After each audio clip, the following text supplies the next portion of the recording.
গবানের গবাদ দিয়ে দিলাম, থাকে শুধু বান। বান শব্দের দুইটা অর্থ পাওয়া যায়। এক নাম্বার হলো বান মানে হলো বন্যা, আর দুই নাম্বার বান মানে হচ্ছে তীর। কথা বলেন না কেন? তাহলে বান দিয়েও রবকে খুঁজে পাওয়া যায় না। আবার যদি আপনি বানের বাদ দিয়ে দেন, থাকে শুধু ন মানে কিছুই নাই। তার মানে ভগবান দিয়ে আল্লাহকে পাওয়া যায় না। এবার আপনি আসেন ঈশ্বর দিয়ে। আমি ঈশ্বর শব্দ নিয়ে গবেষণা করলাম। এই ঈশ্বর শব্দের স্ত্রীলিঙ্গ হলো ঈশ্বরী, আবার গড শব্দের স্ত্রীলিঙ্গ হলো গডেস। এই গড শব্দটাকে যদি আপনি উল্টা করেন তাহলে হয়ে যায় ডগ। ডগ মানে কি? জোরে বলেন। কিন্তু আমার আল্লাহ নিজেই তার পরিচয় দিচ্ছেন। এই আল্লাহ শব্দ দিয়ে আল্লাহ নিজেই তার পরিচয় গ্রহণ করেছেন। আল্লাহ পাক চমৎকার করে বলছেন, আল্লাহু লা ইলাহা ইল্লা হুয়াল হাইয়ুল কাইয়্যুম লা তাখুযুহু সিনাতুন ওয়ালা নাওম। আল্লাহ পাক আলিফ দিয়ে তারপরে আল্লাহ পাক তার নিজেই তার পরিচয় বহন করছেন। এই যে আল্লাহর আলিফটাকে আমরা কেটে ফেললাম, আল্লাহর যদি আলিফটাকে আপনি কেটে ফেলেন, থাকে শুধু লিল্লাহ, তিনটা হরফ। আমরা আল্লাহকে যদি লিল্লাহ দিয়ে খুঁজি, বলেন তো পাওয়া যাবে কিনা? আল্লাহ বলছে, গোলাম তুমি লিল্লাহ দিয়ে আমার পরিচয় তুমি খোঁজো। আল্লাহ পাক চমৎকার করে বলছেন, লিল্লাহি মা ফিস সামাওয়াতি ওয়া মা ফিল আরদ। আল্লাহু আকবার বলেন। আল্লাহ বলছেন, গোলাম লিল্লাহ দিয়ে আমার পরিচয় তুমি পাবে। এবার তুমি লিল্লাহর লামটাকেও বাদ দিয়ে দাও। লিল্লাহর লামটাকে যদি আমরা কেটে ফেলি, থাকে শুধু লাহু। আল্লাহ বলছে, গোলাম এই লাহু দিয়ে তুমি আমার পরিচয় পেয়ে যাবে। আল্লাহ পাক ডাকতে বলছেন, লাহু মা ফিস সামাওয়াতি ওয়া মা ফিল আরদ। আল্লাহু আকবার বলেন। তাহলে লিল্লাহ দিয়ে আল্লাহকে পাওয়া যায়, লাহু দিয়ে আল্লাহকে পাওয়া যায়। এবার যদি আপনি লাহুর লামটাকেও কেটে ফেলেন, থাকে শুধু একটি হরফ, হা হাফেজ হু। ঠিক কিনা? আল্লাহ বলছে, গোলাম তুমি আমাকে হু দিয়া খোঁজো। ও গোলাম, তুমি যদি আমাকে এই হাফেজ হু দিয়া আমার পরিচয় যদি বহন করো, আমার পরিচয় যদি পেতে চাও, তাহলে আমি আল্লাহ পাক এই হু দিয়ে আমার পরিচয়টা দিয়ে দেব। আল্লাহ পাক চমৎকার করে বলছেন, ইন্নাহু হুয়াল গফুরুর রহিম। আল্লাহ পাক ডাকতে বলছেন, গোলাম এই যে হু দিয়ে আমি আল্লাহ আমার পরিচয় দিয়ে দিলাম। সুতরাং আল্লাহর এই নামটাকে আপনি উল্টা করেন, সিধা করেন, বাঁকা করেন, তারপরও আমি আল্লাহকে তোমরা ভুলতে পারবা না। আল্লাহু আকবার জোরে বলেন। সেই আল্লাহর কোরআন থেকে সূরাতুল মায়েদা 67 নম্বর আয়াত তেলাওয়াত করেছি। এই আয়াতকে সামনে রেখে আলোচনা করব ভাইরা আমার। আল্লাহ পাক আমার রাসূলের উপরে এই আয়াত নাজিল করেছেন। আল্লাহ পাক আমার রাসূলকে লক্ষ্য করে বলছেন, ইয়া আইয়ুহার রাসূল। আল্লাহু আকবার বলেন। ইয়া আইয়ুহার রাসূল। আল্লাহ বলছেন, হে রাসূল, হে আমার হাবিব, হে আমার দোস্ত, বাল্লিগ মা উনজিলা ইলাইকা মির রাব্বিক। হে আমার হাবিব, হে আমার দোস্ত, আমি আল্লাহর পক্ষ থেকে যা আপনার উপরে নাজিল করা হয়েছে তা আপনি পৌঁছায়া দেন। আল্লাহু আকবার। আল্লাহ পাক রাসূলকে বলছেন, হে নবী, হে আমার রাসূল, হে আমার দোস্ত, আমি আল্লাহর পক্ষ থেকে যা আপনার উপরে নাজিল করা হয়েছে তা আপনি কি করেন? পৌঁছায়া দেন, প্রচার করেন, দাওয়াত দেন। আল্লাহু আকবার কোন। নবীজির উপরে এই আয়াত নাজিল হয়ে গেল, নবী আপনি আমার এই কথাগুলোকে মানুষের মাঝে প্রচার করেন। এই আয়াত নাজিল হবার পরে আমার রাসূল তিনি তখন চলে গেলেন সাফা পাহাড়ে।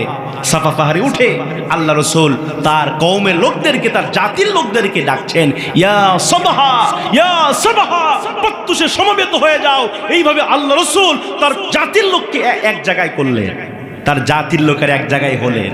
এবার আল্লাহ রাসূল তার কওমের লোকদেরকে বলছেন, হে আমার জাতির লোকেরা, আমি মুহাম্মদ যদি বলি, ওই যে পাহাড় দেখতেছো, ওই পাহাড়ের পাদদেশে একদল শত্রু তলোয়ার নিয়ে দাঁড়িয়ে আছে তোমাদেরকে আক্রমণ করার জন্য। এই কথা যদি আমি মুহাম্মদ বলি, তোমরা কি বিশ্বাস করবা? মক্কার লোকেরা বললেন, হে মুহাম্মদ, কেন বিশ্বাস করব না? আপনি তো আল আমিন, আপনি তো সাদিক, আপনি তো বিশ্বাসী, আপনি সত্যবাদী, আপনি তো মিথ্যা কথা বলেন না। আল্লাহু আকবার বলে। আপনি রসুল তো কোনোদিন মিথ্যা বলেন না, কেন বিশ্বাস করব না? আপনি যাহা বলেন সত্য বলে। এবার আমার রসুল বলছেন, হে আমার জাতির লোকেরা, তাহলে তোমরা শোনো, আমি রসুল বলছি, ইয়া আইয়ুহান নাস কুলু লা ইলাহা ইল্লাল্লাহ তুফলিহুন। হে আমার জাতির লোকেরা, তাহলে তোমরা এই মুহূর্তে পড়ে নাও লা ইলাহা ইল্লাল্লাহ, এক আল্লাহ ছাড়া কোনো ইলাহা নাই, এক আল্লাহ ছাড়া কোনো মাবুদ নাই, এক আল্লাহ ছাড়া কোনো রিজিকদাতা নাই, এক আল্লাহ ছাড়া কোনো আইনদাতা নাই, এক আল্লাহ ছাড়া কোনো বিধানদাতা নাই। ওই আল্লাহকে রব বলে স্বীকার করে নাও, তুফলিহুন, তাহলে তোমরা সফল হয়ে যাবে। মক্কার লোকেরা বলতে, মুহাম্মদ তোমার সব কথা মানতে রাজি আছি, কিন্তু কালেমার দাওয়াত মানতে রাজি। কথা বলেন না কেন? ওই সময় আবু লাহাব আল্লাহ রসুলকে পাথর মেরেছিল। কি মেরেছিল? আবু লাহাব ডান হাতের মধ্যে পাথর নিয়ে আল্লাহ রসুলকে পাথর মেরেছেন। পাথরটা লাগে নাই, কোনো কোনো বর্ণনায় পাওয়া যায় পাথর লেগেছে, আবার কোনো কোনো বর্ণনায় পাওয়া যায় পাথরটা সাইড দিয়ে চলে গেছে। কিন্তু পাথর লাগুক আর না লাগুক, রসুলকে যেহেতু মেরেছে, পাথর মেরেছে। আল্লাহ রসুল ভদ্র মানুষ, রসুল কাউকে আঘাত করতেন না। আল্লাহু আকবার বলেন। আমার নবীজির মায়া ছিল, ভালোবাসা ছিল, দরদ ছিল। আল্লাহ রসুল প্রতিবাদ করেন নাই, রসুল তাকে পাল্টা আক্রমণ করেন নাই। কিন্তু আমার আল্লাহ চুপ থাকেন না। আল্লাহু আকবার বলে। আমার আল্লাহ চুপ থাকেন নাই। আল্লাহ পাক মুহূর্তের মধ্যে আয়াত নাযিল করে জানায় দিলেন, তাব্বাত ইয়াদা আবি লাহাব ওয়া তাব। হে রাসূল, আবু লাহাব আপনাকে পাথর মেরেছে, তার দুই হাত যেন ধ্বংস হয়ে যায়। আল্লাহু আকবার বলে। তার রাসূল কিছুই বলেন নাই। আমার নবীজির বুক ভরা দরদ ছিল, উম্মতের ফিকির ছিল, কি করে আমার এই উম্মতগুলো জান্নাতি হতে পারে, কি করে জাহান্নামী মানুষগুলো জান্নাতে যেতে পারে। ইয়া কিতাবুন আনজালনাহু ইলাইকা লিতুখরিজান নাসা মিনাজ যুলুমাতি ইলান নূর। আল্লাহু আকবার বলে। নবীর উপর কোরআন তো এজন্য নাজিল করা হয়েছে, নবী আপনি অন্ধকারাচ্ছন্ন করে থাকা মানুষগুলোকে আপনি আলোর পথে নিয়ে যাবেন, জাহান্নামী মানুষগুলোকে জান্নাতের পথে নিয়ে যাবেন। এই জন্য তো আপনার উপর কোরআন নাজিল করা হয়েছে। আল্লাহু আকবার। নবীজির মায়া ছিল, দরদ ছিল, কিন্তু মক্কার কাফেরেরা তারা মানে নাই। নবীজিকে তারা গালি দিলেন, রসুলকে মাজনুন বললেন, আমার রসুলকে পাগল বললেন, আমার রসুলের বিরুদ্ধে তারা কথা বলা শুরু করলেন।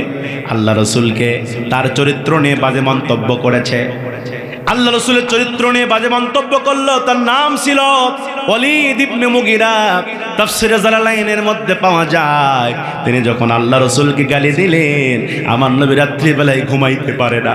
আমার রসুল রাত্রির বেলায় ঘুমাতে যাবে, নবীজির ঘুম হয় না। আমি কারো বিরুদ্ধে কিছুই বলি না, কারো বিরুদ্ধে আমি মিথ্যা তহমত দেই না, আমি কারো বিরুদ্ধে খারাপ কিছু বলি না। তারপরও সে আমারে আমার চরিত্র নিয়ে বাজে মন্তব্য করলো।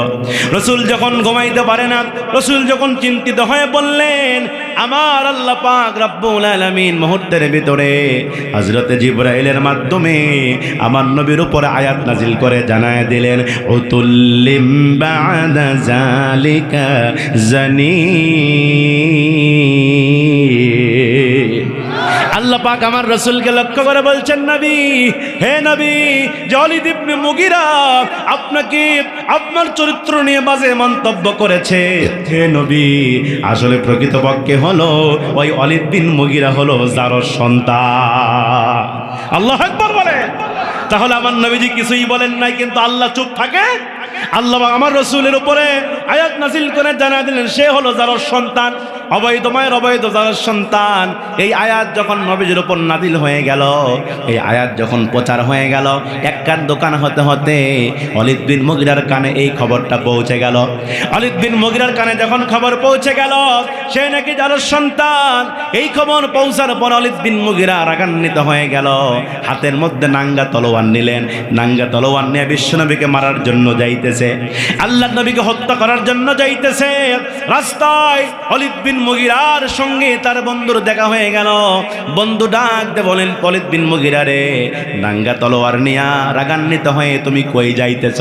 ওয়ালিদ বিন মুগিরা ডাক দিয়ে বলে, বন্ধু রে, আমি মুহাম্মাদের কাল্লা কাটতে যাই। নাউজুবিল্লাহ বলবেন না, আমি মুহাম্মাদের কাল্লা কাটার জন্য যাইতেছি। বন্ধু ডাক দিয়ে বলছেন, ওয়ালিদ রে, কেন মুহাম্মাদের কাল্লা কারবা? মুহাম্মাদের অপরাধ কি? কি অপরাধ মুহাম্মাদের? ওয়ালিদ বিন মুগিরা ডাকতে বলে, দোস্ত রে, মুহাম্মাদের অপরাধ হলো সে আমার জারজ সন্তান বলেছে। আল্লাহু আকবার বলে, সে আমার জারজ সন্তান বলেছে। বন্ধু ডাকতে বলছে, ওয়ালিদ রে, এইটা মুহাম্মদ যে নিজেই বলেছে, তুমি কি শিওর? বলে, হ্যাঁ আমি নিজে শুনেছি। আল্লাহু আকবার, এইটা আমি নিজে শুনেছি, মুহাম্মদ নিজেই বলেছে। এবার বন্ধু ডাকতে বলছে, ওয়ালিদ রে, হলে হতেও পারো। আল্লাহু আকবার কোন। ওয়ালিদ বিন মুগিরা ডাকতে বলে, বন্ধু রে, তুমি কি আমাকে সন্দেহ করো আমি ওই গ্রুপের লোক? তুমি কি আমাকে সন্দেহ করো নাকি? বন্ধু ডাকতে বলছে, ওয়ালিদ রে, আমি তোমাকে সন্দেহ করি না, তবে মুহাম্মদ তো কোনোদিন মিথ্যা কথা বলে না, বাজে কথা বলে না। মুহাম্মদ যদি এই কথা বলে থাকে তাহলে তুমি একটু যাচাই করে দেখো, তুমি বৈধ সন্তান নাকি অবৈধ সন্তান। তাফসীরে জালালাইনের মধ্যে পাওয়া যায়। এবার ওয়ালিদ বিন মুগিরা তিনি এবার বলছেন, আমি কেমনে যাচাই করবো আমি বৈধ সন্তান নাকি অবৈধ সন্তান? বন্ধু ডাকতে বলছে, ওয়ালিদ রে, তুমি বৈধ সন্তান নাকি অবৈধ সন্তান এই তথ্য পৃথিবীর দুইজনের কাছে আছে। আল্লাহু আকবার, পৃথিবীর দুইজনের কাছে এই তথ্য আছে। এক নম্বর হচ্ছে মহান রব তোমার সৃষ্টিকর্তা আল্লাহ, তার কাছে এই খবর আছে। আর দুই নাম্বার হলো তোমার জনম দুঃখী মা, আল্লাহর সঙ্গে তোমার কোনো কমিউনিকেশন নাই। তুমি চলে যাও তোমার মায়ের কাছে, মা বলতে পারবে, তোমার মা বলতে পারবে তুমি বৈধ সন্তান নাকি অবৈধ সন্তান। এবার ওয়ালিদ বিন মুগিরা নাঙ্গা তলোয়ার নিয়ে রাস্তা ব্যাক করে মায়ের বাড়ির দিকে চলে গেলেন। তাফসীরে জালালাইনের মধ্যে পাওয়া যায় তার মায়ের নাম ছিল হলো ঝর্ণা। জোরে বলেন, নাম কি? তার মায়ের নাম ছিল হলো ঝর্ণা। এবার ওয়ালিদ বিন মুগিরা এবার মায়ের বাড়িতে চলে গেলেন। মায়ের বাড়ির দরজার সামনে দাঁড়ায়, দরজা ঠকঠক করে। মা 80 বছরের বৃদ্ধ মহিলা, দরজা যখন ঠকঠক করে ওয়ালিদ বিন মুগিরার মা মুহূর্তের মধ্যে দরজাখানা খুলে দিলেন। দরজাখানা খুলে দেওয়ার পরে ওয়ালিদ বিন মুগিরা মায়ের হাতটা শক্ত করে ধরলেন। মায়ের হাতটা শক্ত করে ধরার পরে বলছে, মা তুই আমার সঙ্গে চল, এই মুহূর্তে কাবার চত্বরে যেতে হবে। কাবার চত্বরে নিয়ে আসলেন মাকে। এবার কাবার ওই গেলাবের সঙ্গে হাতটা লাগায় দিয়া এবার ওয়ালিদ বিন মুগিরা মাকে বলছে, মা রে, তুই সত্য করে একটা কথা বলবি, তুই এই মুহূর্তে সত্য করে একটা কথা বলবি, আমি ওয়ালিদ বিন মুগিরা বৈধ সন্তান নাকি অবৈধ সন্তান? আল্লাহু আকবার, আমি বৈধ সন্তান নাকি অবৈধ সন্তান সত্য করে তুই বলবি। মা যখন কাবার গেলাবের সঙ্গে হাতটা লাগায় দিছে, এবার মা 80 বছরের বুড়ি মহিলা ডাকতে বলছেন, ওয়ালিদ বিন মুগিরা রে, এতদিন পরে এই প্রশ্ন তোর মনের মধ্যে কেন জাগ্রত হলো? এই প্রশ্ন তোর মনের মধ্যে কেন? ওয়ালিদ বিন মুগিরা বলছে, মা গো, এই প্রশ্ন আমার নয়, এই প্রশ্ন হলো নবী মুহাম্মাদের। এই প্রশ্ন নবী মুহাম্মদ করেছে। মা ডাকতে বলে, ওয়ালিদ বিন মুগিরা রে, এক পা আমার কবরে, এক পা আমার ওপরে। বাবা মুহাম্মদ যখন এই কথা বলেই ফেলেছে, তাহলে আমি আর সত্যটাকে গোপন করব না। এই বাবা ওয়ালিদ ইবনে মুগিরার শুনে নে, আমার যেদিন বিয়ে হয় আমি একজন রাজকন্যা ছিলাম, তোর বাবা একজন রাজপুত্র ছিল। তোর বাবার সঙ্গে আমার যেদিন বিয়ে হয়, ওই বিয়ের রাতে প্রথম রাত যেটাকে বাসর রাত বলা হয়, এই বাসর রাতে আমি তোর মা, আমি তোর বাবার ঘরের মধ্যে আমি বসে আছি। তোর বাবা ঘরের মধ্যে প্রবেশ করলেন। ঘরের মধ্যে প্রবেশ করবার পরে তোর বাবা দাঁড়িয়ে থাকতে থাকতে হঠাৎ করে এমন একটা কাঁপুনি, তোর বাবার কাঁপুনি শুরু হয়ে গেল। তোর বাবা কাঁপতে কাঁপতে তোর বাবার যৌবন চিরদিনের জন্য বিদায় নিয়ে চলে গেল। আল্লাহু আকবার, তোর বাবার যৌবন চিরদিনের জন্য বিদায় নিয়ে চলে গেল। তোর বাবার মুখের মধ্যে যে মলিন সাপ, এইটা আমি সহ্য করতে পারি নাই। তোর বাবার টাকা পয়সার কোনো কমতি ছিল না, কিন্তু আমাদের কোনো সন্তান ছিল না। তোর বাবা হঠাৎ করে কয়েকদিন পরে ওই সিরিয়ার ব্যবসার কাজে সিরিয়ায় চলে গেল। তোর বাবা সিরিয়ার ব্যবসার কাজে যখন সিরিয়ায় চলে গেল, এমন সময় আমি তোর মা, আমাদের বাড়িতে একজন রাখাল কাজ করত। ওই রাখালের সঙ্গে ওই পাহাড়ের পাদদেশে নির্জন এলাকায় গিয়ে ওই রাখালের সঙ্গে মিলিত হয়েছিলাম, যার ফলে তুই আমার পেটের মধ্যে এসেছিস। আল্লাহু আকবার, ওই নির্জন জায়গায় মিলিত হবার কারণে ওয়ালিদ রে, তুই আমার পেটের মধ্যে আসছিস। বাবা ওয়ালিদ রে, মুহাম্মদ যা বলেছে সত্য বলেছে, আসলে তুই হাইবির যাদের লোহা গিরিজের টাটকা জারজ সন্তান। ঠিক কিনা? সুতরাং এখান থেকে বোঝা যায় যারা কোরআনকে গালি দেয়, যারা ইসলামকে গালি দেয়, যারা আমার রসুলকে গালি দেয়, আমার রসুলকে যারা গালি দেয়, এদের রক্ত পরীক্ষা করলে আবু জেহেল ও ওয়ালিদ ইবনে মুগিরার রক্ত ছাড়া অন্য কোনো রক্ত পাওয়া যাবে না। ঠিক কিনা? তাহলে রসুলকে কি গালি দেওয়া যাবে নাকি? আল্লাহ পাক রসুলের উপরে কোরআন নাজিল করেছেন। নবী আমার তিনি দাওয়াত দিয়েছেন মানুষকে দিনের দিকে ফিরিয়ে নিয়ে আসার জন্য। মুসলমান ভাইরা আমার, শুধু আল্লাহ রসুল একাই নয়, এই পৃথিবীতে যত নবী রাসূলকে আল্লাহ পাঠাইছেন সমস্ত নবীরা দাওয়াত দিয়েছেন কার? জোরে বলেন, কার দাওয়াত দিয়েছেন? নবী রাসূলদের কাজ ছিল রবের দাওয়াত দেওয়া। এই কোরআন খুলে দেখবেন আল্লাহ পাক এই কোরআনে আরেকজন নবীর কথা বলছেন, যেই নবীর নাম হলো হযরতে মূসা আলাইহিস সালাম। নাম কি? এর আগে কোনোদিন নাম শুনছিলেন? এলাকায় গিয়ে মূসার আলোচনা হয়েছে। যেই মূসা আলাইহিস সালামের কথা কোরআনে আল্লাহ বারবার বলেছেন, যেই মূসা আলাইহিস সালাম তালাক নবী ছিলেন। এই পৃথিবীতে আল্লাহ পাক যত নবী রাসূলকে পাঠিয়েছেন তাদের ভিতরে দুইজন নবী সবচেয়ে বেশি চালাক। কয়জন নবী চালাক? দুইজন। তার এক নাম্বার হলো নবী দাউদ আলাইহিস সালামের ছেলে নবী সুলাইমান। সুবহানাল্লাহ বলবেন না? এই সুলাইমান আলাইহিস সালাম চালাক নবী ছিলেন। দুই নম্বরে যেই নবীটা চালাক ছিল তার নাম হলো হযরতে মূসা আলাইহিস সালাম। যেই মূসা আলাইহিস সালাম আল্লাহর সঙ্গে বন্ধুত্ব করেছে। কার সঙ্গে? আল্লাহর সঙ্গে বন্ধুত্ব করেছে, ভালোবাসা করেছে, মহব্বত লাগিয়েছে। মাঝে মাঝে মূসা আলাইহিস সালাম তুর পাহাড়ে যেতেন। ভাই, কোন পাহাড়ে? তুর পাহাড়ে গিয়ে আল্লাহর সঙ্গে গল্প করতেন। মাঝে মাঝে মূসা আলাইহিস সালাম আল্লাহকে এমন এমন প্রশ্ন করতো, আল্লাহ কয় মূসা রে আমি দেখাই দেই পড়ে যাই। আল্লাহ আকবার কবেন না? একদিন তুর পাহাড়ে গিয়ে মূসা আল্লাহকে ডাক কয়, আল্লাহ আমি মূসা এমন তিনটা কাজ করতে পারি আপনি আল্লাহও পারেন না। আল্লাহ আকবার কন। আল্লাহ ডাক কয় মূসা চালাক হওয়া ভালো, কিন্তু বেশি চালাক হওয়া কিন্তু ভালো নয়। মূসা ডাক কয়, আল্লাহ আমি যা বলি সত্যই বলি। আল্লাহ ডাক দে বলে, এ মূসা কি এমন তিনটা কাজ তুই পারিস আমি পারি না, জানতে চাই। মূসা ডাক দে কয়, আল্লাহ এক নাম্বার হলো আমি মূসা খাইতে পারি, আপনি আল্লাহ কখনো খাইতে পারেন না। সুবহানাল্লাহ কন। আল্লাহ কি খায়? খাবারের প্রয়োজন আছে, কিন্তু মূসা নবী খায় কিনা? মূসা সকালেও খায়, দুপুরেও খায়, রাতেও খায়। কথা কর না কেন? কিন্তু আল্লাহর কি খাবার খাওয়ার দরকার আছে? আল্লাহ খাবার খাওয়া থেকে পুত পবিত্র। মূসা ডাক কয়, আল্লাহ দুই নম্বর হলো আমি মূসা ঘুমাইতে পারি, কিন্তু আপনি আল্লাহ ঘুমাইতে পারেন না। আল্লাহ আকবার কন। কোরআন বলছে লা তাখুযুহু সিনাতু ওয়ালা নাউম। আল্লাহর ঘুমও নাই, আল্লাহর তন্দ্রাও নাই, কিন্তু মূসা নবী ঘুমাই কিনা? যখন ঘুমাই কিনা? যদি আপনি মানুষ হন আপনাকে ঘুমান লাগবে। ঘুম যদি না হয় আপনি চলতে পারবেন? চলতে পারবেন? টানা 4-5 দিন রাত আপনি জাগেন না কেন? আপনি চলতে পারবেন না। সুতরাং মানুষের বেঁচে থাকার জন্য, সুস্থ থাকার জন্য কিসের প্রয়োজন? ঘুমের প্রয়োজন। মূসা ডাকতে, আল্লাহ আমি ঘুমাইতে পারি, আপনি আল্লাহ ঘুমাইতে পারেন না। 3 নাম্বার মূসা ডাক দেয়, আল্লাহ 3 নাম্বার হলো আমি মূসা কোনো একদিন মারা যাব, আল্লাহ আপনি কোনোদিন মরতে পারবেন না। আল্লাহর কি মৃত্যু হবে? হুয়াল হাইয়ুল কাইয়ুম, আল্লাহ চিরস্থায়ী চিরঞ্জীব, কিন্তু মূসা মারা যাবে কিনা? কোরআন বলছে কুল্লু নাফসিন যায়িকাতুল মাউত, ম্যান ইজ মর্টাল। প্রত্যেক প্রাণী মরণশীল। আইনা মা তাকুনু ইদরিকুমুল মাউতু ওয়ালাউ কুনতুম ফি বুরুজিম মুশাইয়াদা। মানুষ রে তোমরা যেখানেই থাকো না কেন, যে অবস্থায় থাকো না কেন, মৃত্যু থেকে রেহাই পাবে। আমরা মরে যাব, মানুষ আমাদের জন্ম হয়েছে, মৃত্যু হবে। আল্লাযী খালাকাল মাউতা ওয়াল হায়াতা লিয়াবলুয়াকুম আইয়ুকুম আহসানু আমালা। কোরআনে আছে না এগুলা? আল্লাহ বলছেন আমি তোমাদের হায়াত সৃষ্টি করছি, মৌত সৃষ্টি করছি। এই যে হায়াত আর মৌতের মাঝখানে যে নির্দিষ্ট একটা সময় আল্লাহ দিয়েছেন, আল্লাহ বলে গোলাম এই সময়টা কেন দিয়েছি জানো? লিয়াবলুয়াকুম, আমি আল্লাহ তোমাদের পরীক্ষা করার জন্য। আইয়ুকুম আহসানু আমালা, কে আমলের দিক থেকে বেশি উত্তম হতে পারে। সুবহানাল্লাহ বলে। আল্লাহ পাক হায়াত মৌতের মালিক। আমাদের মৃত্যু হবে, কিন্তু আল্লাহর কি মৃত্যু হবে? সেই মূসাকে আল্লাহ অর্ডার করছেন, কোরআনে আসছে ইযহাব ইলা ফিরআউনা ইন্নাহু তাগা। আল্লাহু আকবার কোন। আল্লাহ পাক ইযহাব ব্যবহার করেছেন। ওলামায়ে কেরামকে জিজ্ঞেস করেন, ইযহাবটা হচ্ছে আমরের সিগা। ইযহাব কিসের সিগা?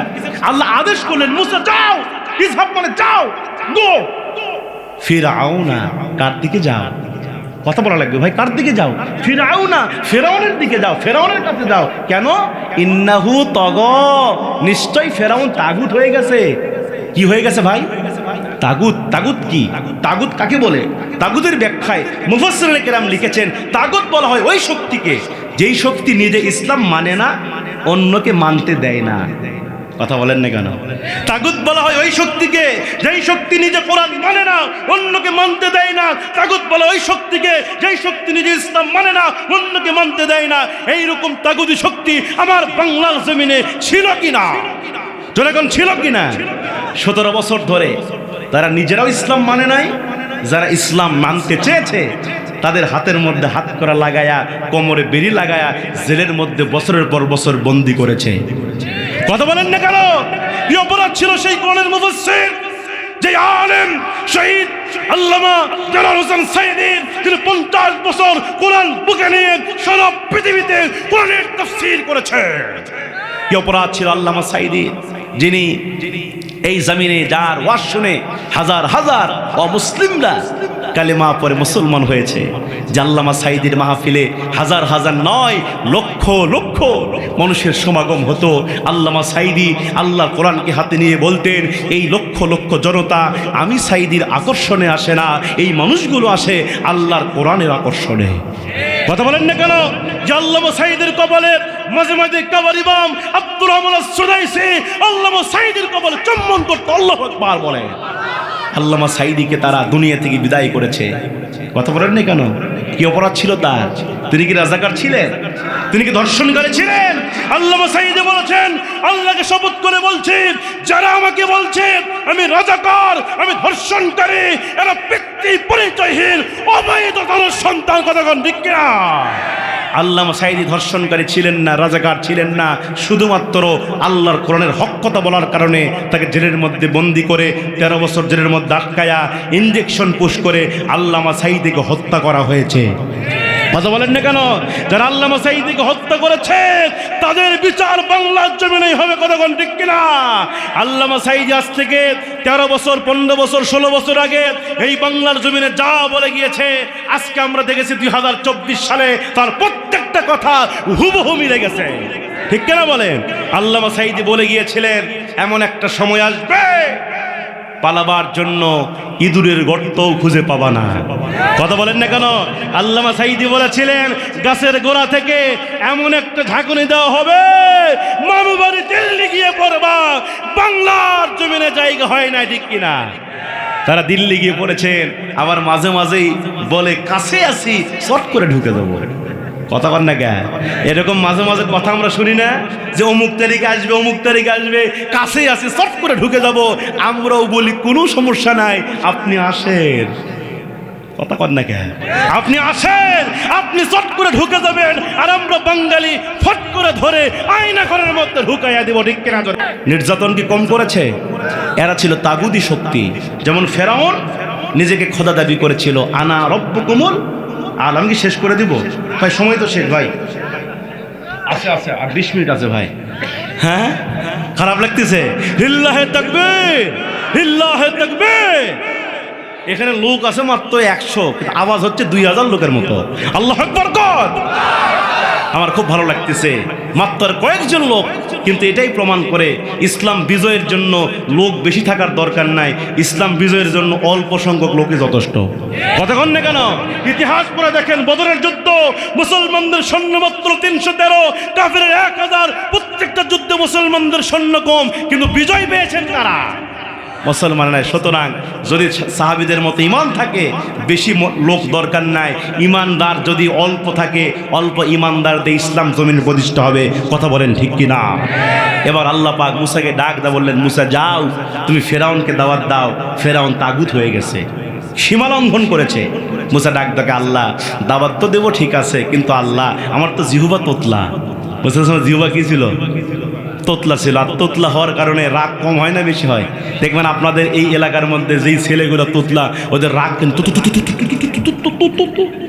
আল্লাহ আকবার কোন, ওখানে তুতু করতে করতে দেখবেন কমে দিয়া আর হাতের কাম হয়ে গেছে। কতক্ষণ ঠিক কিনা? তো মুসা ডাক ডাক, আল্লাহ আমি তো তোতলা, আমার রাগ এমনি গরম হয়ে যায়, মেজাজ গরম হয়। আমি যখন রাগ করে তার মাথার চুল পাগড়ি ভেদ করে দাঁড়ায় যেত। আল্লাহ আকবার। আল্লাহ আমার কণ্ঠ আপনি আগে ভালো বানায় দেন, তাহলে কালেমার দাওয়াত দিতে সহজ হবে। আল্লাহ ডাক দা বলো, মুসা যা, আমি তোর কণ্ঠ ভালো বানায় দিলাম। শুধু তাই নয় মুসা, আমি তোর ভাই হারুনকে এই মুহূর্তে নবুয়ত দান করলাম। সুবহানাল্লাহ বলবেন না? এবার সাইয়্যিদিনা হযরত মুসা আলাইহিস সালাম খুশি হয়ে গেলেন। রব্বি শরহ লি সাদরি ওয়া ইয়াসসির লি আমরি ওয়াহলুল উকদাতাম মিন লিসানি ইয়াফকাহু কাওলি। মুসা আলাইহিস সালাম এই দোয়াটা পড়ে নিল, কণ্ঠ ভালো হয়ে গেল, ভাই নবী হয়ে গেলেন। এবার হযরত মুসা আলাইহিস সালাম তিনি আবার কালেমার দাওয়াত নিয়া এক পা দু পা করতে করতে চলে গেলেন ফেরাউনের রাজ দরবারে। ওই সময় ফেরাউন রাজ সিংহাসনে বসে আছে। হযরত মুসা আলাইহিস সালাতু ওয়াস সালাম এবার ফেরাউনকে লক্ষ্য করে বলছে, ফেরাউন রে, তুই এই মুহূর্তে পড়ে নে লা ইলাহা ইল্লাল্লাহ মুসা কালিমুল্লাহ, এক আল্লাহকে রব বলে স্বীকার করে নে, আর আমি মুসাকে নবী বলে স্বীকার করে নে।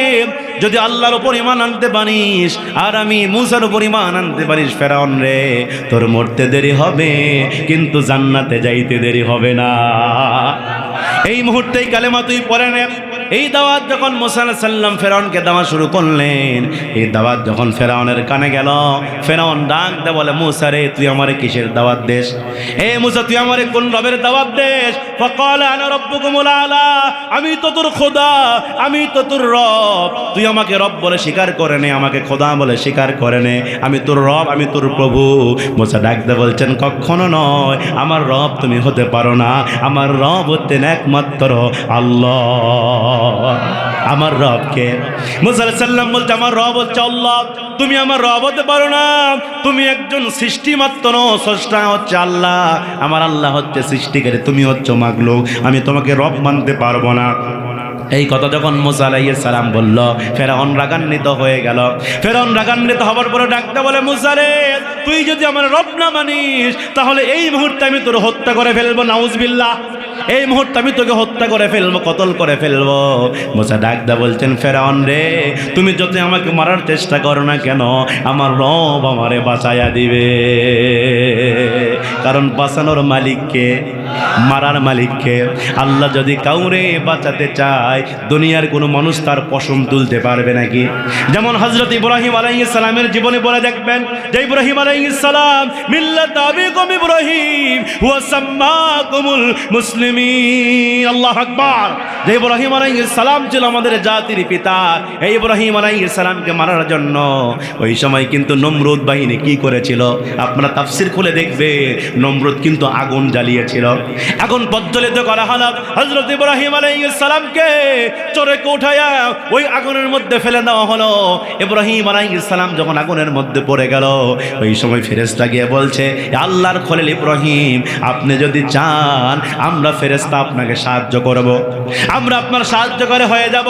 এই কথা যখন ফেরেশতারা বলল, ইব্রাহিম আলাইহিস সালাম সেদিন বলেছিল, হে ফেরেশতা, আমি যে আল্লাহর দাওয়াত দিতে গিয়া, যে আল্লাহর কথা বলতে গিয়া আজকে আগুনের মধ্যে পড়েছি, ওই আল্লাহ কি আমাকে দেখে না?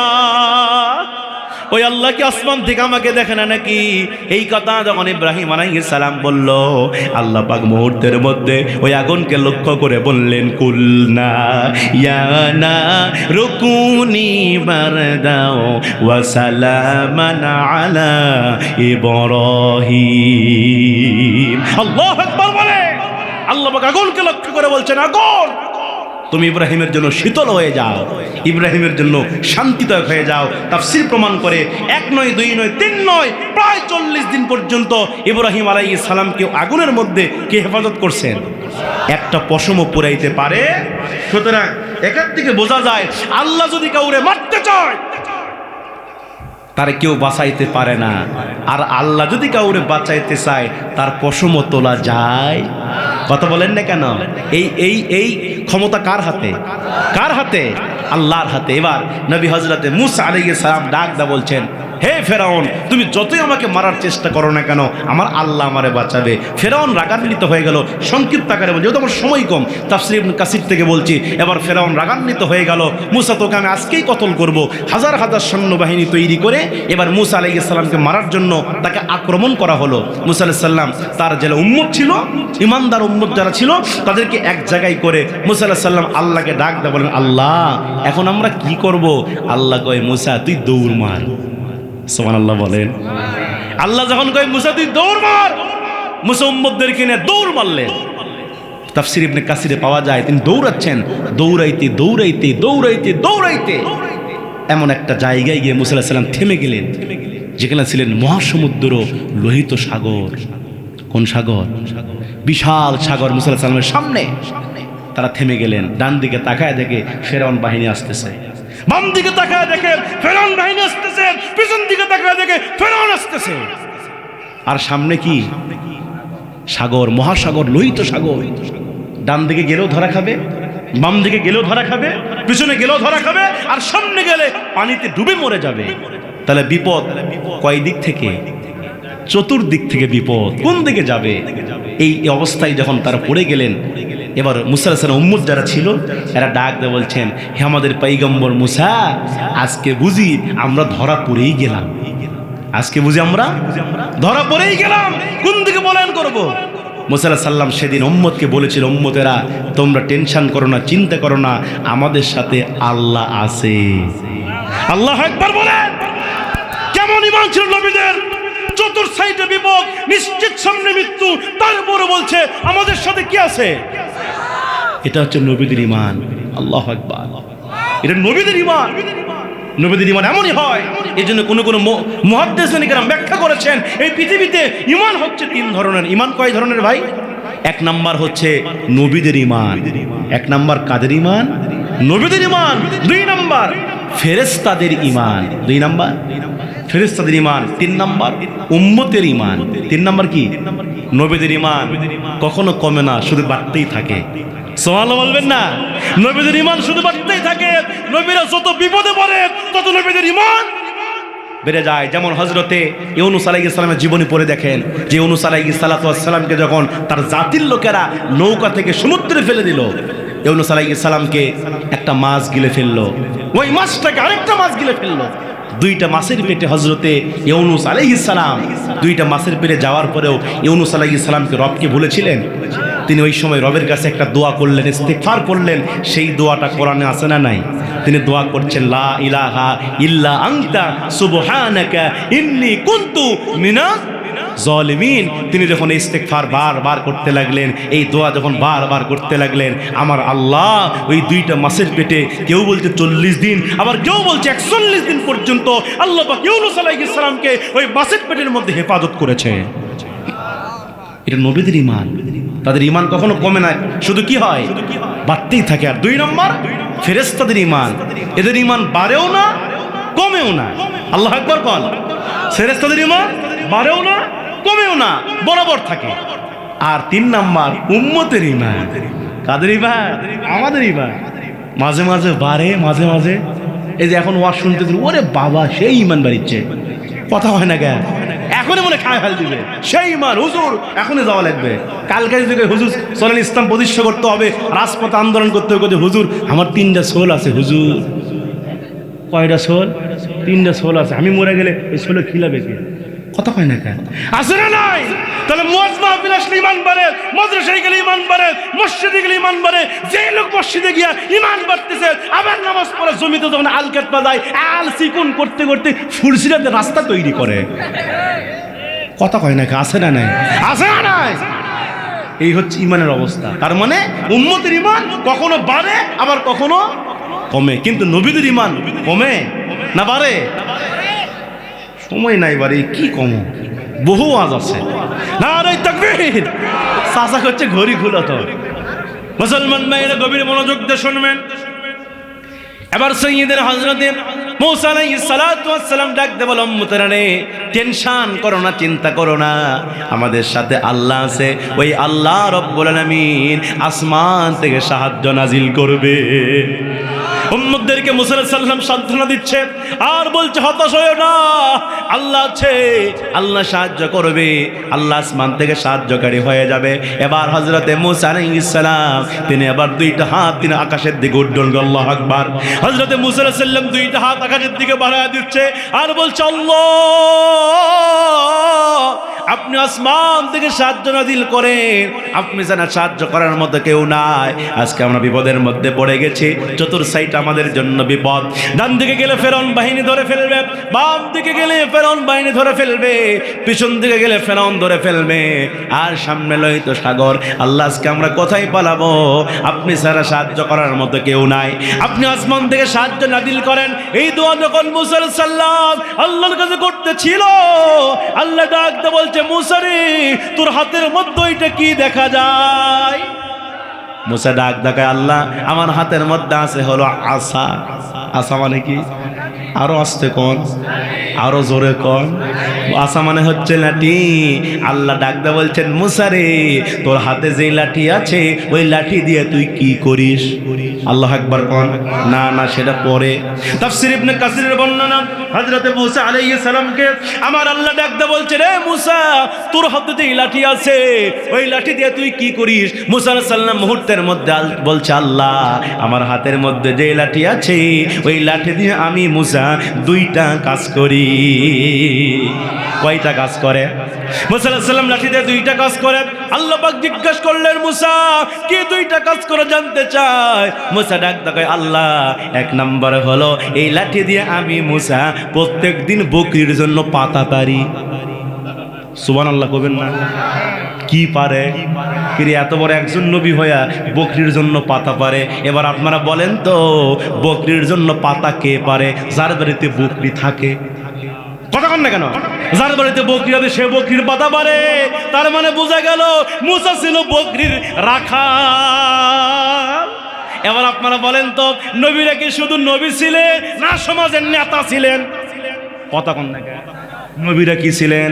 নবীরা কিন্তু শুধু নবী না, নবীরা ছিলেন ইমাম। ইমাম মানে কি? সাইয়্যিদ মানে কি? নবীরা ছিলেন ওই জাতির নেতা, ওই কওমের নেতা, ওই গোষ্ঠীর নেতা। মুসা আলাইহিস সালাম নিঃসন্দেহে একজন নেতা ছিলেন। তাহলে মুসা আলাইহিস সালামের মতো এত বড় একজন নেতা হয়ে যদি বকরির পাতা বারবার পারে, তাহলে আমার দেশের নেতারা কি করে? কথা কন না কেন? 17 বছর ধরে কত নেতা দেখছি, এরা কি বকরির পাতা পারে? বকরির পাতা পারা তো দূরের কথা, এই সকল নেতাদের খাটের তলে তেলের বোতল আর চালের বস্তা পাওয়া যায়, ঠিক না? আমার দেশের নেতা তো অভাব নেই। এমন নেতা বা হাইব্রিড জাতের নেতা। কি নেতা ভাই? দাড়ি নাই, খালি মোষ। এই এলাকায় নাই না, সব আছে ঢাকার ভাই, এলাকাতে আছে। দাড়ি নাই, খালি মোষ। ওরে মোষের সাইজ কি মনে হচ্ছে হাইব্রিড জাতের মোষ। কথা কন না কে? আর পেট বানাছে গরিবের চাল খাইতে খাইতে, রাস্তার রড খাইতে খাইতে, সিমেন্ট খাইতে খাইতে, বালু খাইতে খাইতে পেট বানাছে 6 মাসের গর্ভবতী। কথা কন না কেন? দুই নেতা যদি কোলাকুলি করবার চায়, দুই পেট যদি মিলা যায়, জীবনে বুক ঠেকাবার পারবে না, ঠিক কিনা? এমন নেতা ছিল কিনা? জীবনে নামাজ পড়ে না, কিন্তু নির্বাচন সামনে নামাজ পড়া লাগবে, গায়ে পাঞ্জাবি, মাথায় টুপি, আবার তসবিও টিপে। ওক দেখা মনে হচ্ছে জিবরাইলের খালাতো ভাই। কথা কন না কেন? এমন নেতা ছিল কিনা? ভাইরা আমার, যেখানে যাই নির্বাচনের আগে মাইকটা পাই নাই, ভাইরা আমার, বোনের আমার, যদি আপনারা আমাকে নির্বাচিত করেন, আমাকে জয়যুক্ত করেন, আপনাদের ওইটা করে দেব, আপনাদের সেইটা করে দেব, প্রয়োজন হলে সব করে দেব রড দিয়া। কি দিয়া ভাই? সব করে দেব রড দিয়া। কিন্তু নির্বাচিত হওয়ার পরে ওই নেতা জনগণকে রড দেয় না, খালি রডের বদলে আকাওয়ালা বাঁশ ঢুকে। ঠিক কিনা? এমন নেতা ছিল কিনা? এইরকম নেতাকে আমরা দেখতে চাই। এই 54 বছর ধরে কত নেতা আমরা দেখেছি, কত তন্ত্র মন্ত্র দেখেছি। কোন তন্ত্র মন্ত্র দিয়ে এই দেশের মানুষের ভাগ্যের পরিবর্তন হয় নাই। কথা বলেন না কেন? এই দেশের মানুষের ভাগ্যের পরিবর্তন হয় নাই কোন তন্ত্র মন্ত্র দিয়ে, বাবার আইন, ভাবির আইন, স্বামীর আইন, কোন আইন দিয়ে এই দেশের মানুষের ভাগ্যের পরিবর্তন হয় নাই। এই দেশের মানুষের ভাগ্যের পরিবর্তন করতে হলে আগামী পার্লামেন্টে আল কোরআন লাগবে, ইসলাম লাগবে। আপনারা কি চান? হাত তোলাকে দেখা দেন। লিল্লাহে তাকবীর, হাত নামায় দেন। এটা কি রাজনীতি হলো? রাজনীতি হলো? আপনি কি পরিচয় দেন? আপনি মুসলমান, আপনি রাজনৈতিক দল করতে পারেন, এটা আপনার ব্যক্তিগত ব্যাপার। আপনি জামাত ইসলাম করতে পারেন, ব্যক্তিগত ব্যাপার। আপনি বিএনপি করতে পারেন, আপনি আওয়ামী লীগ করতে পারেন, আপনি জাতীয় পার্টি করতে পারেন, আপনি চরমনাই করতে পারেন, এইটা আপনার ব্যক্তিগত ব্যাপার। কিন্তু কোরআন প্রতিষ্ঠা করতে হবে, এইটা কোনো দলীয় স্লোগান নয়। মুসলমান হিসেবে এইটা আপনার ইমানের দায়িত্ব। কথা বলেন না কেন? আপনি মুসলমান, আপনার বাপ মুসলমান, আপনার 14 গোষ্ঠী মুসলমান, আপনার মৃত্যু হবে, আপনার কবর উঠানো হবে। সুতরাং মুসলমান হিসেবে দায়িত্ব কি? কোরআন গ্রহণ করা। এটা মুসলমানের দায়িত্ব। কথা বলেন না কেন? রাজনৈতিক নেতার দায়িত্ব নয়। রাজনৈতিক আপনি করেন, এটা ব্যক্তিগত ব্যাপার, আমি এই বিষয়ে কিছুই বলবো না। কিন্তু কোরআন কে নাজিল করছেন? আমাদেরকে কে সৃষ্টি করছেন? আবার আমরা কার কাছে যাব? আল্লাহর কাছে যাব। সুতরাং আল্লাহর কোরআন এই জমিনে বাস্তবায়ন করা, এটা মুসলমান হিসেবে একটা ইমানি দায়িত্ব। কথা বলেন ঠিক কিনা? এবার সাইয়েদনা মুসা আলাইহিস সালাম মনে আছে আপনাদের? মুসালাম বলছে, ডাক দেয়, বলছে আল্লাহ লাঠি দিয়ে কয়টা কাজ করি? 2টা কাজ করি। 1 নম্বরে কি করি? বকরি পাতা পারি। 2 নম্বরে আল্লাহ ডাক দেয়, মুসা কি করো? মুসা কয়, আল্লাহ 2 নম্বরে এই লাঠিতে ভর দিয়ে দিয়ে আমি মুসা রাস্তা হেঁটে যাই, আবার মাঝে মাঝে লাঠি ছেড়ে দিলে অজগর সাপ হয়। সুবহানাল্লাহ কোন? তার মানে লাঠি ছিল মুসা নবীর একটা মুজিজা। সুবহানাল্লাহ। এবার মুসা আলাইহিস সালামকে আল্লাহ ডাক দেয়, বলছেন মুসা তোমার হাতে যে লাঠি আছে ওই লাঠি দিয়ে তুমি লোহিত সাগরে বাড়ি মারো। সেরকম কি মারো? মুসা ডাক তাকে, আল্লাহ বাড়ি মারলে কি হবে? আল্লাহকে, এ মুসা কথা কম কো, বাড়ি মারাই দেখ আমি আল্লাহ কি বানায় দিই। সুবহানাল্লাহ কোন? এবার মুসা আলাইহিস সালাম আল্লাহর হুকুম পাওয়ার পরে বিসমিল্লাহি আল্লাহু আকবার বলে যখন লোহিত সাগরে লাঠি দিয়ে বাড়ি মারলেন, আমার আল্লাহর কুদরতে 1 নয় 2 নয় 3 নয় আমার আল্লাহ পাক 12খানা রাস্তা বের করে দিলেন। 12টি রাস্তা বের হয়ে গেল সমুদ্রের ভিতরে। মুসা আলাইহিস সালাম এই দৃশ্য দেখে খালি মুস্কি মুস্কি হাসে আর বলছে, উম্মতেরা দেখো তোমরা তো হতাশ হয়ে গেছিলা, আমার আল্লাহর কুদরত, আমার আল্লাহ আসমান থেকে আমাদের সাহায্যকারী হয়ে গেছে, আল্লাহ আমাদের সাহায্য করেছে। সুতরাং আমরা এই রাস্তা দিয়ে পলায়ন করব। এবার মুসা আলাইহিস সালাম উম্মতদেরকে নিয়ে ওই রাস্তা দিয়ে পলায়ন করা শুরু করলেন, যাওয়া শুরু করলেন। যাইতে যাইতে মুসা আলাইহিস সালাম লোহিত সাগরের একেবারে মাঝখানে চলে গেলেন।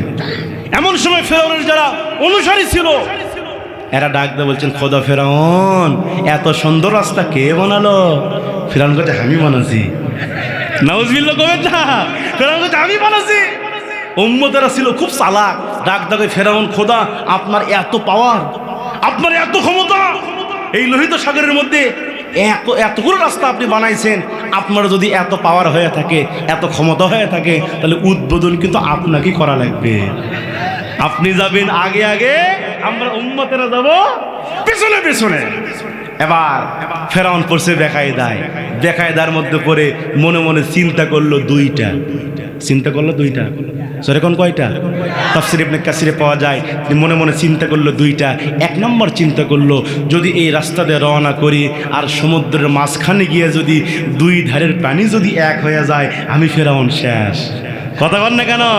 আর 2 নম্বর চিন্তা করলো, যদি এই মুহূর্তে এই রাস্তা দিয়ে রওনা না করি, আমি না যাই, তাহলে কেউ আমারে খোদা হিসেবে মানবে না, আমার ক্ষমতার চেয়ার থাকবে না। আগে চেয়ার বাঁচাই। কি বাঁচাই ভাই? জোরে কোন কি বাঁচাই? মাঝে মাঝেই বলতো 41। কয় 40 ভাই? কথা কওয়া লাগবে। কয় 40? এখন কত চলিচ্ছে চাচা? 26। 41 হয়নি এখনো? আল্লাহু আকবার কর। আল্লাহ বলে, বেশি অহংকার করিস না। আমি ক্ষমতার চেয়ারে বসায় দেই, আবার ক্ষমতার চেয়ার থেকে নামায় দেই। বেশি অহংকার করিস না। 41 কেন? 2024 সালেই তোর ব্যাটারি ফিউজ হয়ে যাবে। কথা কোন ঠিক কিনা? কার ক্ষমতা? কার ক্ষমতা? কি করে নাই বলেন? 5 আগস্ট এই বাংলাদেশের চিত্র আপনারা সবাই দেখেছেন।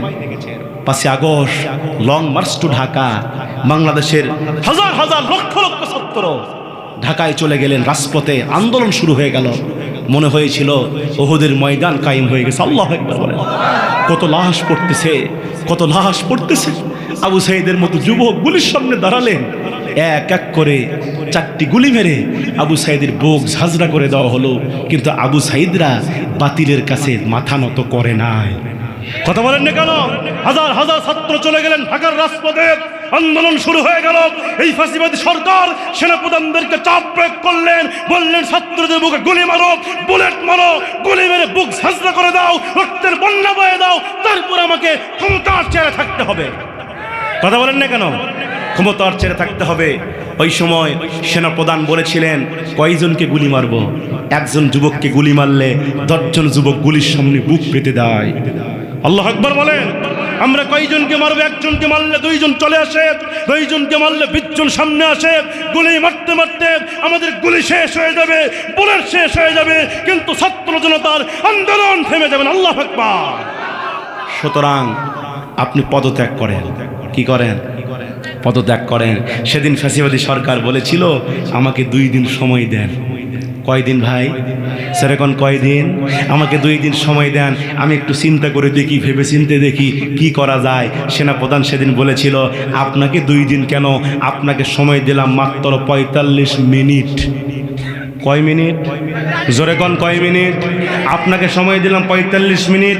ওই শাহবাগ থেকে গণভবনে ছাত্র জনতার আসতে মাত্র 45 মিনিট লাগবে।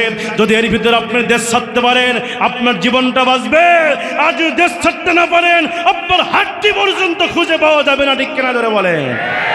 সেদিন কি রান্না করা ভাত খাইতে পারছিল? আল্লাহ বলেন ও মাকারু ওয়া মাকারাল্লাহ আল্লাহু খায়রুল। আল্লাহু আকবার। কোন? কার সিদ্ধান্ত? কার সিদ্ধান্ত? মুসা আলাইহিস সালাম লোহিত সাগরের মাঝখানে ফেরাউন নিজের ক্ষমতার চেয়ারকে টিকিয়ে রাখার জন্য তিনি আবার কি করলেন? সেই লোহিত সাগর রাস্তা দিয়ে রওনা করলেন। পরে যা হয় হোক, আগে চেয়ার বাসুক। কি বাসুক? চেয়ার বাসুক। এবার নিজের ক্ষমতার চেয়ার টিকিয়ে রাখার জন্য বাধ্য হয়ে তিনি রওনা করলেন। যাইতে যাইতে ফেরাউন বাহিনী সমুদ্রের মাঝখানে, মুসা আলাইহিস সালাম কিনারায় উঠে গেছে। সুবহানাল্লাহ। কম মুসা আলাইহিস সালাম নিরাপদ স্থানে উঠে গেলেন, আর ফেরাউন বাহিনী লোহিত সাগরের মাঝখানে।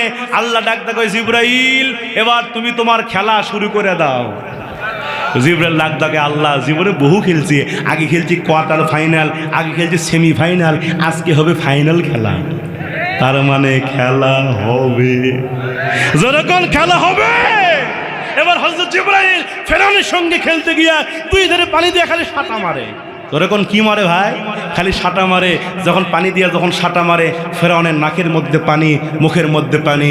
ফেরাউন পানি খায়ার কয় আল্লাহ আপনার ওপর ঈমান। আল্লাহ আল্লাহ করছে এখন এ জিবরাইল সাঁটা একটু জোরে মার। আল্লাহু আকবার। কোন সাঁটা যখন জোরে মারা হলো, ফেরাউন ইঁদুরের মতো চুবানি খায় আর বলছে আল্লাহ আমি আপনার উপর ঈমান আনলাম, মুসার উপর ঈমান আনলাম, হারুনের উপর ঈমান আনলাম। আল্লাহ বলে সময় নাই, খেলার নাম হলো বাবাজি। কথা কোন ঠিক কিনা? আল্লাহ পাক সেদিন ওই ফেরাউনকে কি করেছিলেন? লোহিত সাগরের পানি খাওয়ায়া ইঁদুরের মতো চুবায়া চুবায়া ওই ফেরাউনকে কে খতম করেছিলেন? কে খতম করেছিলেন? ওই ফেরাউনকে আল্লাহ খতম করেছিলেন। আল্লাহ পাক ফেরাউনকে মাফ করে দিতেন যদি ফেরাউন আগে তওবা করত। আল্লাহ পাক ফেরাউনকে বলেছিল ফেরাউন তুমি যে তওবা করতেছো এটা আমি আল্লাহর ভয়ে না, এটা মরার ভয়ে। কিসের ভয় ভাই? তোমাকে বহু সময় দিয়েছিলাম, অবকাশ দিয়েছিলাম, তুমি যা চাইছো আমি আল্লাহ তাই দিছি। তখন তুমি যখন বলছো আল্লাহ আসমান থেকে বৃষ্টি দাও, আমি বৃষ্টি দিছি। যখন যেটা চাইছো আমি আল্লাহ দিয়েছি। কেন জানো ও ফেরাউন? আমি আল্লাহ আশাই ছিলাম কোনো একদিন ফেরাউন নিজের ভুল বুঝতে পেরে আমি আল্লাহর কাছে ফিরে আসবে। কিন্তু আজকে তুমি তওবা করতেছো, এটা আমি আল্লাহর ভয়ে না, এটা মোরার ভয়ে। কথা বল নাই কেন? আজকে আমার সমাজের মধ্যে কিছু লোক আছে নামাজ পড়ে না, এক ওয়াক্ত নামাজ পড়ে না। আমরা তো দাওয়াত দিতে যাই, হুজুর আমি নামাজ না বললে কি হবে, আমার ঈমান ঠিক আছে। কথা বল না কেন? আবার কিছু লোক আছে হুজুর আমি নামাজ না বললে আপনার কি, আমার খবর কি আপনি যাবেন? এরকম বলে কি না? এক ওয়াক্ত নামাজ পড়ে না, হঠাৎ করে 2 সাইডে খালি কিনকিন করে উঠছে, ব্যথা। চলে গেছে MBBS ডাক্তারের কাছে। ডাক্তার বলতেছে, ডাক্তার তখন দেখে বলতে কিছু টেস্ট দিলেন। টেস্ট দেওয়ার পরে একেবারে টেস্টের রিপোর্ট আসলো যে 2 কিডনি ড্যামেজ। 2 কিডনি কি? 2 কিডনি কি? ডাক্তার বলতেছে এই বাঁচবে মাত্র 6 মাস, যা খাবার চাও খিলাও। ও এখন বাড়িতে এসে মসজিদের বারান্দা ছাড়ে না। কথা কন না কেন? আল্লাহ বলে এই তওবা কবুল হবে না, তুমি আমি আল্লাহর ভয়ে তওবা করো নাই, তুমি তওবা করতেছো মরার ভয়ে। কথা বলেন না কেন? তাহলে তওবা করতে হবে কার ভয়ে? ওই ফেরাউনকে সেদিন লোহিত সাগরের পানিতে ইঁদুরের মতো চুবায়া চুবায়া চুবায়া তুম করেছেন কে? খতম করেছেন কে? ওই আল্লাহ আজও আছে না নাই? তোর এখন আছে না নাই? এই জন্য আল্লাহর ক্ষমতা এখনো আছে। এই জন্য মুসলমান ভাইয়ের আমার, আমরা সকলে কোন রবের দাওয়াত দিব? কার পথে চলবো? আসেন না, ফিরে আসেন না, আসেন না আল্লাহর দিকে। আর কত মিথ্যা বলবেন, আর কত অন্যায় করবেন, আর কত নামাজ কাজা করবেন, আর কত কষ্ট দিবেন পিতামাতাকে, আর কত জুলুম করবেন, আর কত দুর্নীতি করবেন, আর কত অন্যায় বিচার করবেন। আসেন না আল্লাহর দিকে ফিরে আসেন। ও তুবু ইলাল্লাহ ও তাওবাতান নাসুহা। আসেন না আজকে ফিরে আসেন আল্লাহর দিকে। যারা নামাজ পড়েন না সিদ্ধান্ত নেন হুজুর আজ থেকে নামাজ পড়বো। রাজি আছেন আপনারা? আল্লাহর দিকে ফিরে আসেন না, কয়দিন বাঁচবেন দুনিয়াতে? আজকে যুবকরা বলে হুজুর এখন নামাজ ধরবো, বিয়েই করি নাই, দাড়ি ওঠে নাই, হুজুর দাড়ি হবে, বিয়ে করব, সন্তান হবে, দাড়ি পাকবে, বৃদ্ধ হব, তারপর মসজিদে যাব। আমি বলে এ যুবক ভাই তুমি বলো না তোমার জীবনের কি গ্যারান্টি আছে? এ যুবক ভাই তুমি আমাকে বলো না তোমার জীবনের কি গ্যারান্টি আছে? আজকের এই মাহফিল শেষ করে বাড়িতে যাইতে পারবা কিনা এর কোনো গ্যারান্টি আছে? রসুল বলছে আয়েশা রে, মৃত্যু মানুষের এত নিকটে, মৃত্যু মানুষের এত নিকটে, ডান দিকে সালাম ফিরাবার পরে বাম দিকে সালাম ফিরাতে পারবে কিনা এর কোনো গ্যারান্টি নাই। সুতরাং আজকে থেকে কি নামাজ পড়া যাবে ভাই? নামাজ পড়া যাবে, ইসলাম মানা যাবে, কোরআন মানা যাবে। আল্লাহ পাক আমার এই কলিজার টুকরা যুবকদেরকে, মুরব্বীদেরকে, ছোট বাচ্চাদেরকে, মা বোনদেরকে আল্লাহ পাক যেন ইসলাম মানার তৌফিক দান করেন।